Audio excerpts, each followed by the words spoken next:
Welcome back to my animal education series. Today I'm here with Mike at the Nashville Zoo. Hello. Hi.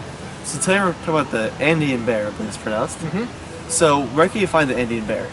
So the Andean bears are found in South America. They've also been referred to as the spectacled bears. Basically, they have a coloring around their eyes, kind of goes all the way around their eyes. It looks like spectacles, glasses. That's where they got their name. But they're found along the Andean mountain range in South America. So what kind of like environment is it? Like more like a rocky mountain, or is it a forested mountain? So bears are actually good and can survive in different areas. So they are found higher up in the mountains, and they're found in the grasslands. They're found in the forest areas. They're actually found all over in that area. So they're very they're not picky. Exactly. So are they very good at adapting to different environments? They are. They are. They're very good at adapting. They are true omnivores, so they are very good at eating whatever they can find. So as long as there's a food source, they can usually adapt to it. So how high up are these mountains that these bears are living in?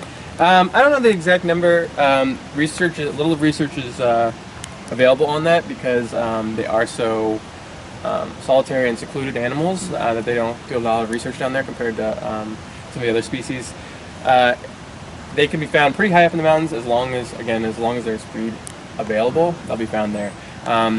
They can go, if they're used to the temperatures, they will follow food sources, so they may go higher up at a time of year when food is plentiful there, and then as it gets warmer down below, or vice versa, they'll move along that area.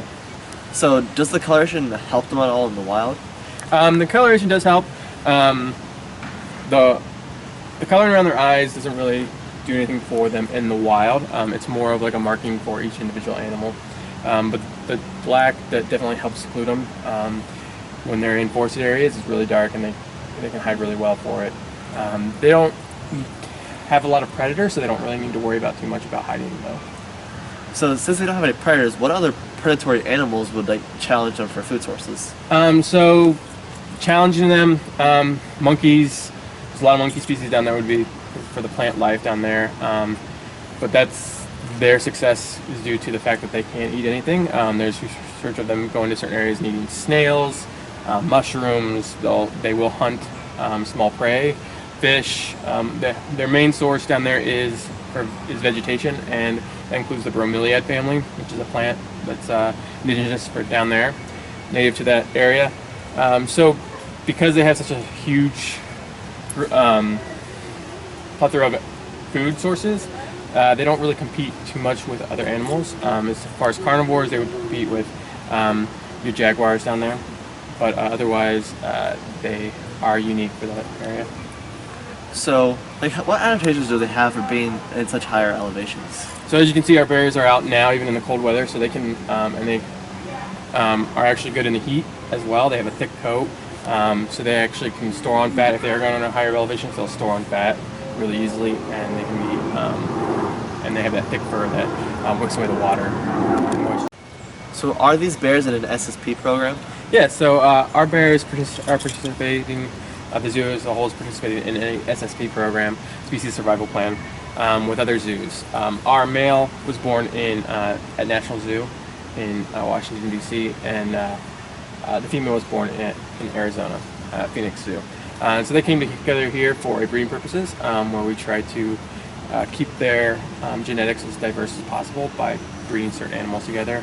And they are participating. They are a breeding pair. Our male has just reached sexual maturity, so we're hoping that they have bred this year and that possibly she is pregnant. Bears have a delayed implantation, which is a survival technique for a lot of animals. Basically, once the egg is fertilized, it lays dormant and doesn't develop any further until a certain time of the year for these guys. And that usually coincides with, so that the baby will be born when resources are highest. That would be when the blooming season is in the spring. So they're usually born December, January area, and then after 2 or 3 months they're allowed to come out the den with their mom, and then that's when the resources will be high. And how big do these bears usually get? So they can get up to, our male is about 230 pounds right now, and our females are just under 200 pounds. 250 is a very good size male. They're a little bit smaller than your American black bear, and a lot smaller than the other species. So they're a smaller bear species. What's one of your favorite things about the Andean Bears? Favorite things is their personality. Bears are very intelligent. So they're very curious and they get into things. We do a lot of enrichment here at the zoo to keep them active. It can be a smell, it can be a toy, something like that. They like to play things and put food in toys, and they have to roll them around and mix them around. They're very intelligent, and they each have their own personality. So what other kinds of enrichment do you provide?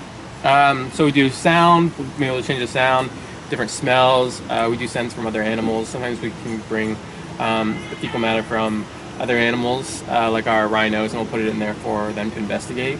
Anything that we can change their exhibit on a daily basis or their dens inside, we do that. And we do that with all our animals here at the zoo. So obviously there's a really awesome enclosure behind us and also behind that building. So what characteristics from the wild were included in the enclosure to help these bears live better?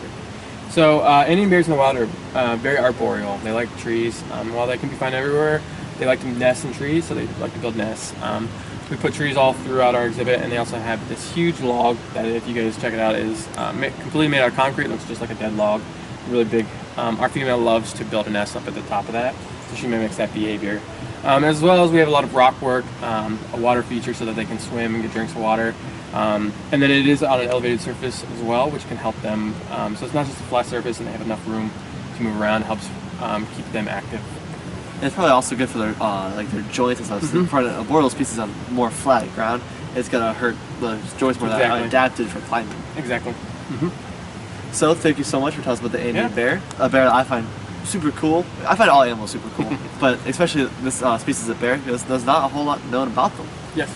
And then to see an enclosure like this that, like you mentioned, includes parts of the wild into their habitat to like help them like just be awesome animals and show off their adaptations. Yes.